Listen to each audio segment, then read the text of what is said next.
कसं करायचं हे सुद्धा सद्गुरूशिवाय कळत नाही महाराज.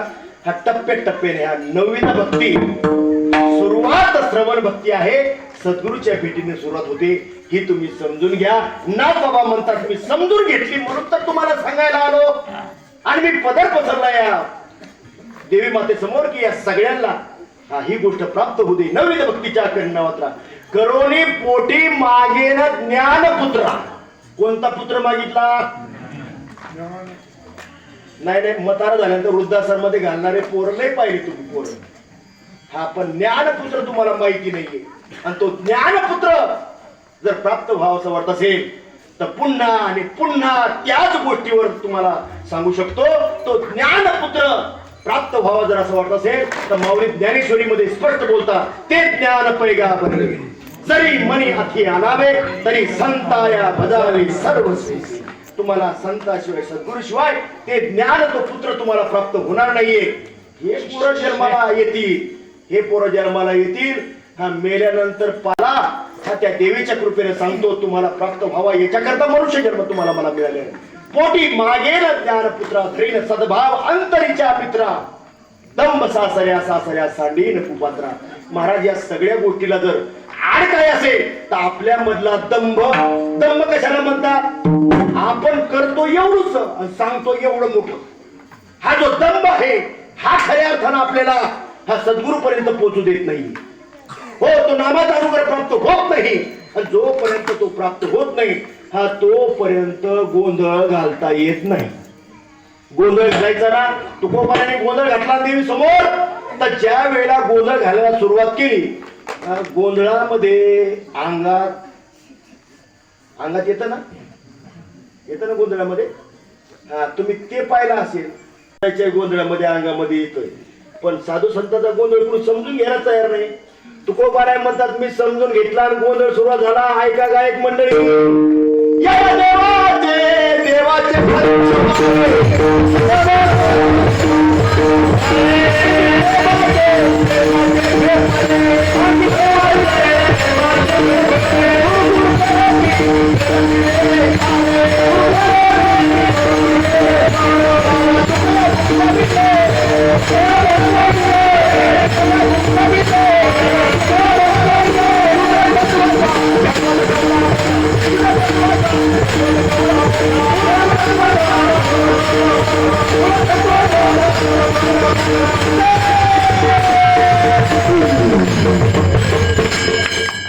गोंधळ रंगामध्ये आला आणि महाराज प्रगट झाली.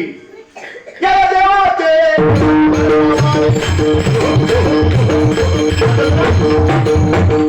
असंच का कसं? मी एकदा काळ उभाला गेलो आयुष्यात एकदाच. या नवरात्रातला कोण समजून घेणार? ते तुम्हाला मान्य, ते तुम्ही समजून घेतलंय. तो हे संबळ वाजायला लागलं की मग ते घुमतात ते देव अंगात येतो हे तुम्हाला जातो. हा त्यातलं वारं माहिती का? तो इथं प्रगट होतो याचा अनुभव काही आहे का? आणि तो अनुभव नाथ बाबाला आलेला आहे, तुकोबाराला ज्ञानोबाराला आला आणि तो तुम्हाला यावा असं वाटत असेल आमचा घालावा गोंधळ. आणि जर तुम्ही आमचा गोंधळ घातला तर मग मात्र हा नाथ बाबा म्हणतात या नवरात्र तुमच्या लक्षामध्ये आणून नव करेल नवीन भक्तीच्या करेल नवरात्र करुणी पोटी मागेन ज्ञानपुत्रा धरीन सद्भावांतरीच्या मात्रा दंभ सासऱ्या सांडीन कुपात्र आईचा जोग मागे. आता वेळ संपला आपला, कमी राहिला पण थोडक्यामध्ये सांगतो. पूर्ण बोधाची घेईन परडी. कोणती परडी? परडी कशाला म्हणतात? बरोबर ना, तिलाच म्हणतात ना परडी. हा ती तुम्हाला माहित असेल पण नाथ बाबा म्हणतात पूर्ण बोधाची घेईन परडी. आता तुम्हाला बोधच माहित नाही तर पूर्ण बोध कुठून कळणार?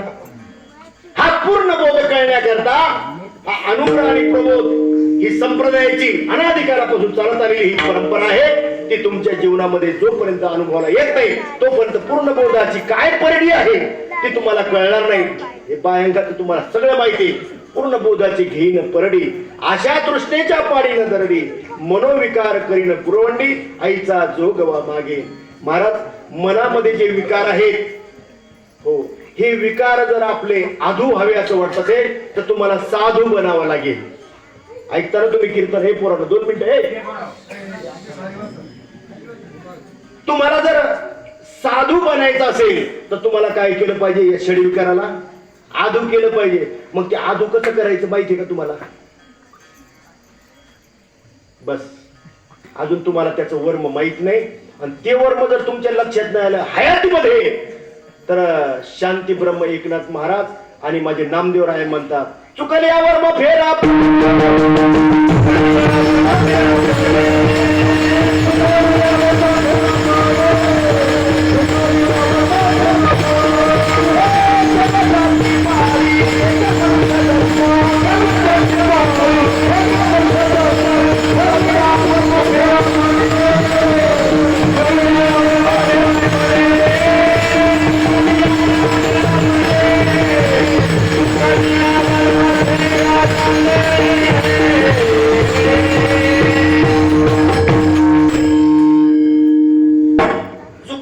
वर्म दुधामध्ये लोणी.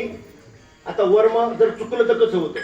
दुधामध्ये लोणी आहे पण पायाचं असेल तर ढवळत बसून 4 लिटर पुढे ठेवलं ढवळत बसली लोणी निघे. चुकली या वर्म नाही हो महाराज आम्हाला काय माहित नाही का? ते दूध पहिले काय करावं लागतं? तापवावं लागतं उकळीपर्यंत. वर्म चुकलं तर काय होईल? अरे व्यवहारामध्ये वर्म चुकलं तर काय होईल? ते दूध उकळलेलं खाली ठेवलं शेजारणीकडे गेली आणि चमचभर विरजण आणलं ते आंबट पाणी आणलं आणि ते त्याच्यामध्ये तुम्हाला महाराज एवढं तुम्हाला कसं काय माहित? माझी आई करत होती. मी जवळच्या मध्ये टाकलं आणि 2-3 महिने ते मुरू दिलं. त्याच्यानंतर त्याचं दही झालं. दही चुकलं का काही? चुकलं? चुकल यावर मग फेरा पड.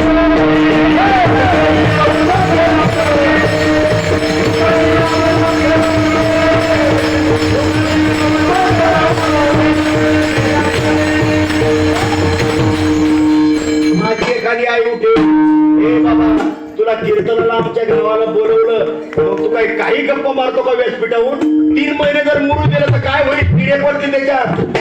ते नाही व्हायचं. मुरू द्यायला पाहिजे. त्याचं वर्म आहे किती दिवस? जास्त 1.5 दिवस नाही तर 2 दिवस. त्याच्यापेक्षा जास्त नाही. त्याच्यामध्ये किडे पडतील बाबा. चुकली या वर्म फेरा पडे. मग आता पूर्ण बोधाची परडी काय आहे? महाराज याचं वर्म समजून घ्यावं लागेल. आशा तृष्णेच्या पाळीनं दरडी. आपल्या अंतकरणामध्ये जी आशा आहे ती तृष्णा आहे. रात्रंदिवस आपण झटतोय पळतोय ज्या सुखासाठी ती तृष्णा आपल्याला लागलेली आहे ती आपली जर संपवाय असं वाटत असेल आणि भगवत प्राप्ती व्हावी असं वाटत असेल तर नाथबाबा म्हणतात आई तुझ्या पुढे मी जोगवा मागतो. यांच्या अंतकरणामधले हे विकार नष्ट होऊ दे. मनोविकार करीन कुरुंडी अद्भुत साथी दुरडी आईचा जोगवा मागेन. संप्रदायाच्या नियमाप्रमाणे आपण एकदा भजन करू आणि 5 मिनिटांमध्ये शेवटच्या 2 कडव्याचा अर्थ पाहू आणि सेवेला विराम देऊ. सगळ्यांनी एकदा हात वर करा. शाबास. विठ्ठल माझा माझा माझा माझा